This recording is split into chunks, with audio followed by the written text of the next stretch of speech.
Okay. Okay lang yun. Okay lang yan. Teka. Nasa show tayo. Sa show, sayang. Sayang yung ano, sayang yung tape. Ay, negative. Saan ang welcome natin? Ha? Welcome. Gagawin ko pala. Okay, welcome to Teach Me How to Do V. Matagal-tagal tayong hindi nagkita. And nasa iba na naman kaming lokasyon. NPA kami, no? The NPS. No permanent studio. Hindi kasi maganda din. May My Life. Kitang-kita yung My Life. So, may nakikita kayo mga bagong itsura, mga pogit magaganda. Yes. Kami yun. Sila yon. And ano yung pinaka-common denominator nila? Sila yung mga dating UFW. Men. Men. Hindi mga dati silang OFW. Umpisahan natin kay Madam muna. Ladies first. Ladies first. Pakilala po kayo. Name, ano ba? Country. Name, location, ID, tsaka PIK. Sir, tatandaan ko yung dalawa. ID number tsaka PIK. Ako si Rose Montevilla from Kuwait. Yun. Wow, wait. And si Sir. Ano? May taxi. Si ano? Naman si Anthony Pantugan from Alcobar, KSA. Ano, Mr. Pogi ng Alcobar, mga gano'n. Mr. Pogi ng Alcobar. Ang moto, gano'n. Ako naman si Renato Ritana Jr. June na lang, in short. So, nanggaling ako sa Damam, Saudi Arabia. My name is Chris Sabile from Land of the Rising Sun, Japan. May gano'n? Arigato, gozaimasu. Arigatou gozaimasu. Assalamualaikum. So, May gano'n. ba't nyo ba pinasok ang ano? Paano nyo nalaman yung V-Mobile? Siyempre, nandun pa kayo sa mga ano nyo, di ba? Sa country nyo. Pero except sa'yo, nung after mong buwi, tsaka mo nakita si V-Mobile. So short ano lang, paano mo na-meet si V-Mobile? Actually, when it comes to networking dito sa Pilipinas, hindi ako naniniwala. Kasi nababalitaan ko sa Japan. So, kaya lang na-meet ko tong V-Mobile through Facebook eh. Kaya Facebook talaga maraming mga nagagawa eh. Ano siya, group page sa Mountaineering Group. Meron ako isang member doon. V-Mobile member siya. Nag-post siya doon. Nakakita ko yung hi friend. Very effective. Ang beses siyang inulit. Talagang boom na rin. So, yun. Doon ko nakuha yung business. Sa akin, nakilala ko yung V-Mobile through friend sa kasama namin sa dati kasi nasa ibang network kami. That time na talagang stop na siya sa hindi naman siya talaga totally stop. Naglaylo, hindi lahat ng product. Yung pinakamabilis na mag-move sa lugar na yon is nawala pa. So that time na wala na kaming magawa, talagang wala kaming choice kundi talaga maghanap ng opportunity. Tama-tama yung friend ko galing Pilipinas, share niya na yung V-Mobile. So, doon talaga, nakita na namin yung opportunity. Doon na namin in-grab. Talagang, yun na talaga yung right na para makilala namin si V-Mobile. Good. Ako naman, sa Alcobar, KSA, kasi ako, mahilig ako sa business eh. Mahilig ako mag-extra income eh. Dun sa Bahrain, open kasi dun eh. Sa Bahrain. So, nung lumipat ako ng Saudi, medyo maigpit. Bawal, hindi mo magkalagala ng pag-usap sa mga babae. Parang kayo magandang extra income. Naisip ko nga yung mga illegal nga eh. Ano ang alak? Kasi yung alak kasi mas mabenta sa mga Pilipino eh. Pero isang kabayan na lumapit, tropa na rin siya. Sir, may ganito, may magandang business. Nasa Facebook. Para lahat ng mga tao nakikita yung V-Mobile. Check ko muna. Inaral ko, tinignan ko yung ano yung diferensya ng ganito ibang companies, ganitong company, ano ganda niya. Automatic decide na ako, hindi ko sinabi sa misis ko. Kasi siyempre naman, alam naman natin, di ba, may kontra. Automatic na gano'n ako na gano'n. Sabihin niya siya. Ano niya? Hindi ko contradict. Ngayon, okay na siya ngayon. Positive na siya ngayon. Sana I love you. Next, ang ating Miss Agnes. Ako naman, ang kilala ko si Bitcoin, tumaan lang yun sa newsfeed ko sa Facebook. Tapos yung pinanood ko yung video, ni si Ramin ko yun. Ginagamit ni May Makaralik. Tapos pinanood ko, tapos hindi ko friend si May Makaralik eh. Kasi doon na yun sa tambayan ng OFW, yung pa-exam doon. Doon kami pumipila sa kakasagot. Yan yung libangan namin. Nakita ko yun sa ni May Makaralik, pinanood ko yung video ni Sir Rames, pinanood ko. Tapos pinihin ko siya, in-admit ko na siya. Tapos pinihin ko kung paano sumali sa B-Mobile, kung paano, magkano membership. Pinasok niya ako sa Team BOD, nakausap ko si Sir Marlon, siya nagpaliwanag lahat sa akin. Tapos at that week, nagpadala ako ng pamsa. Ay, ang bilis, no? Ako pa may kasalanan yan. Oo. Marami ding mga kaibigan natin na nagkakaroon din sila ng mga prospects abroad. So gusto nilang din malaman na as kayo, nung nasa ibang bansa pa kayo, bago kayo napunta dito, di ba naman siya dito para makita si V-Mobile, paano nyo ginagawa si V-Mobile nung nandun kayo sa abroad? So, kasi di ba, yun yung nasa isip nila eh. So, paano nila gagawin na yung habang nag-work kayo tapos ginagawa nyo si V-Mobile, kailan nyo siya ginagawa at paano nyo yung ginagawa? Ano din tanong doon? Yun yung tanong nun. Okay. Ladies choice. Ladies choice. Ano mo ginagawa si B-Mobile ngayon? Ginagawa ko lang kasi yung trabaho ko sa loob lang ng bahay, pag free time ko, ayun, share na ako ng post, pag may mag-interested, kagad, doon ko na siya pinapaliwanagan ng lahat. Pagka talagang interesado, saka ko siya i-add sa team. Para ma-encourage naman na makita din ako sa loob ng team, kaya in-add ko doon, pumapasok naman din. Yun. Okay. Sir. Ayun nga eh. Kaya nga, sasabali ako sa B-Mobile kasi isa sa pinakagusto ko, yung tinatawag ng copy-paste. Copy business. Copy business. Sila Sir Marlon, Sir Troy. Kopya ng kopya lang. Kopya ng kopya. Hanggang habang may nagtatanong, nahahasa ka eh. Yes. Nahahasa ka habang kahit konti lang yung detalye na ibigay mo. Parang araw-araw may nagtatanong, lumalawak. Dumadami. Yun. Pero ano, true cellphone nga lang gamit ko eh. Wala, hindi ako gumagamit ng laptop. Hindi ako gumagamit. May ano lang, may wifi. Talkalo na. Send na lang post. Karamihan kasi sa mga OFW, cellphone na page. Mobile lang ang Kasi wala imposible kung gusto mo lang gawin eh. Tama. Wala imposible. Yun lang. O yun, okay. Sa June. Sa akin, kaya ako ginagawa B-Mobile. So, kwento ko na rin. Nung una kasi, una sali-sali lang kasi siyempre kaibigan yung so, barkada, di ba? So, kaya naging maano talaga sa akin yung B-Mobile. That time na talagang yung acceptance talaga importante kasi para sa akin. Kasi kung wala ka nun, hindi mo talaga siya magagawa ng tama. So, gaya ng sabi sa akin, isa sa nagustuhan ko rin yung copy business. Copy, siyempre, mahihayin ako. Hindi pa ako masyadong sa mga Siyempre nung una kasi siyempre first time talaga ng ganung business na ganito na maraming tao. Loading business tayo, hindi ka business, di ba? Okay. So ganun lang. So ang ginagawa ko, kinokopya ko lang naman yung mga taong successful gaya nyo dito kasi bawat post nyo kami doon, na-empower talaga kami as a OFW. Natutuwa kami pag may mga bago. Ginagawa namin copy business. So ginagawa namin, nilalike lang namin yun tapos pinopost din namin sa group post. So ganun lang din po. Madali lang siya, copy business. Yun ang sa kopyahin. Yung pagkakaiba namin, sila sa abroad na nila ginawa. Nakita nila sa abroad, ikaw nakita mo. Ako, nakita ko kung paano naman gawin dito. Actually, nung umuwi ako galing Japan, 17 years, wala na akong makilala eh. Wala na. Ikaklase nung araw, nakalimutan ko na.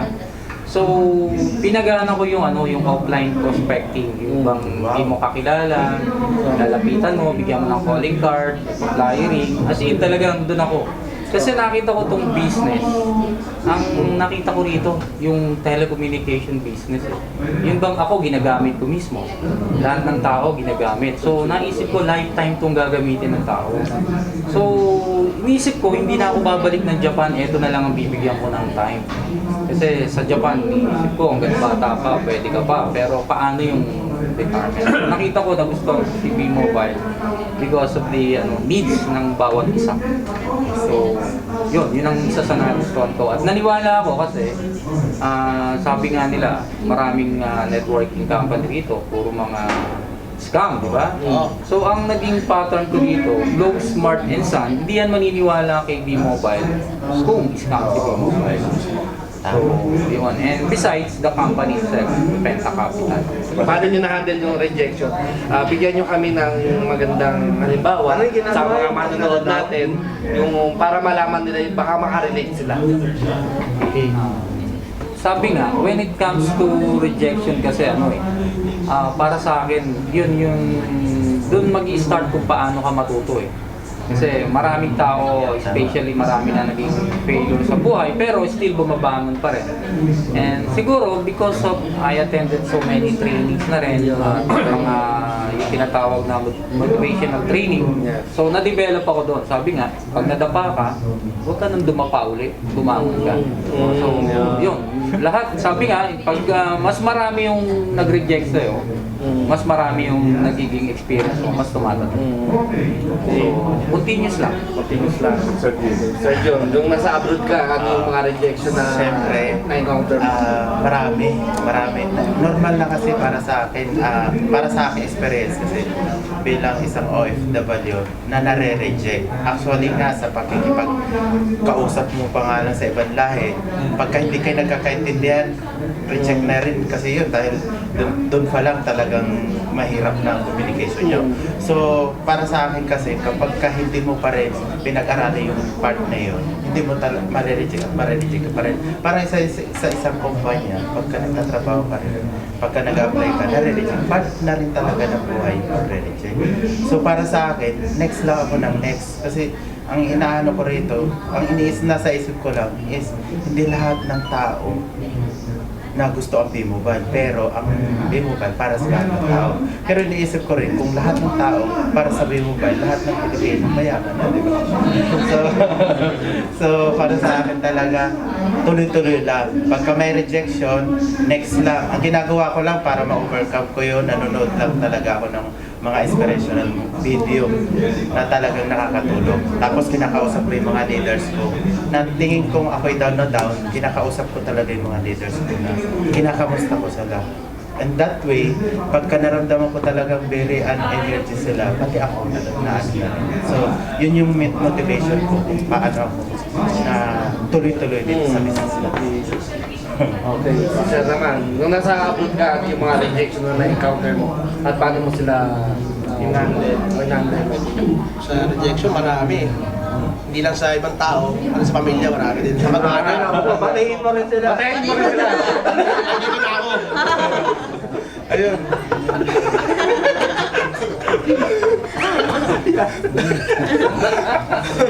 Ayun, maraming rejection. Siyempre, sinasabi ko sa sarili ko, pinag-practice lang kita. Okay? Pinag-practicean lang.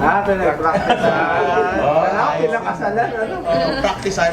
Sabi ko, rejectin mo ako. Pero ang ginagawa ko, stay ka lang sa Facebook. Sa Facebook. Huwag hindi ka na dinidit. Babalikan kita. Tama yan. Makikita na lang. Maglalike ka din sa akin. Tama yun. Tuloy-tuloy pa rin. Naka-mindset. Tuloy-tuloy. Mindset ka nga, mindset. Tuloy-tuloy pa rin. Salamat na ako sa Teen Titans. Nagbibigay kayo ng mga e-book na libre para sa amin. Bibigyan din sa amin ng tatawag ko na sagana para dagdag informasyon. Kahit nasa abroad kami, kahit wala kaming training, okay pa rin, solid pa rin yung mindset namin, paano gawin yung business. Kaya maraming salamat sa Si ma'am. Rejection ko? Hindi. Pinatay kami ng buong grupo. Sinasakyan. Pinasakir kami pero bumangon pa rin kami kasi alam namin tama yung Direction. pinasok namin. Inayaan namin sila. Nandun pa rin sila. Nakalibing kami nakatayo. Ito yan. Alam yan ni Sir. Sa Ay, lahat meron ng mga mga, rejection namin yan. may mga pages kasi na fan page na nag-ano sila ng mga OFW then ang gusto ng iba na doon lang sila. So sabi ko, kung yan ka kung mga OFW, eh mag-focus sa inyo, pag uwi ba niya, mabibigyan niyo ba sila ng business, ng pangabuhayan? So hindi naman. So yun na, nakinig naman sila sa akin. So yun na, yan ang kinalabasan. Ginawa kaming persona ng Grita. Sa isang grupo, siguro 1,200 member, ginawa kaming persona ng Grita ni Jeremy Labanon. Pinatay kami, pinablock kami sa kanilang Facebook lahat. Hi Jeremy! 2 years ago. 2 years ago. Andito ka na sa Pinas o nandun? Nasa Qatar pa ako. So sila yung mga na-build mo na leaders bago ka umuwi rin. Bago ako. Maganda doon. Bago siya nakauwi rin. I'm sure kayo rin, di ba? Nung umuwi kayo, may mga leaders na rin kayo. And, Troy, Ano na lang, anong message nyo sa mga kapwa nyo OFW na nag-iisip na kung maganda ba or papasukin ko ba? or yung Hindi mga mo nagsisimula ba? Yun, pa para rin sa mga na, nagsisimula pa lang. No? Marami Ano tayo. yung mga ma-advise Mga nila? nagsisimula pa lang na technopreneurs. Okay, sir, first na lang. Message. Siguro para sa akin sa mga nagsisimula, yung pangarap mo. Yun yun ang isang magbibigay sa iyo sa sarili mo kung itutuloy mo ba to o hindi. Kasi sabi ko nga, lagi ko sinasabi sa mga grupo, kung gusto mong yumaman, magnegosyo ka. Pero kung gusto mo lang maghirap, magtrabaho ka lang, which is the reality. Di ba? So sabi nga, kung gagawin mo talaga to at may pangarap ka, yun ang pwedeng mangyari. Dahil yung pangarap mo, may pupuntahan.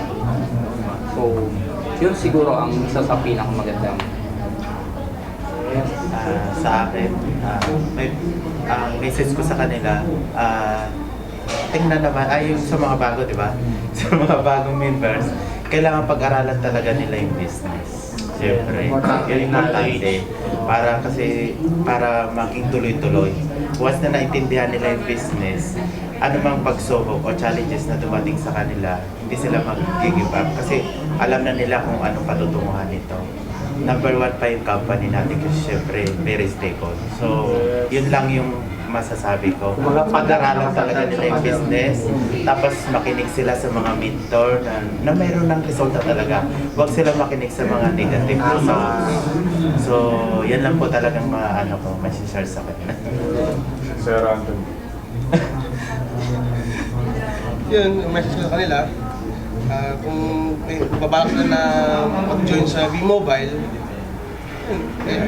pag-aralan muna nila at saka hanapan nila ng rason bakit sila sasali.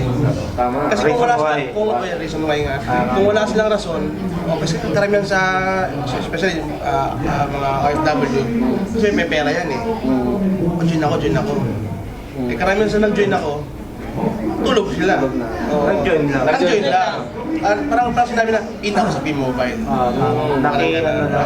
Nakiuso.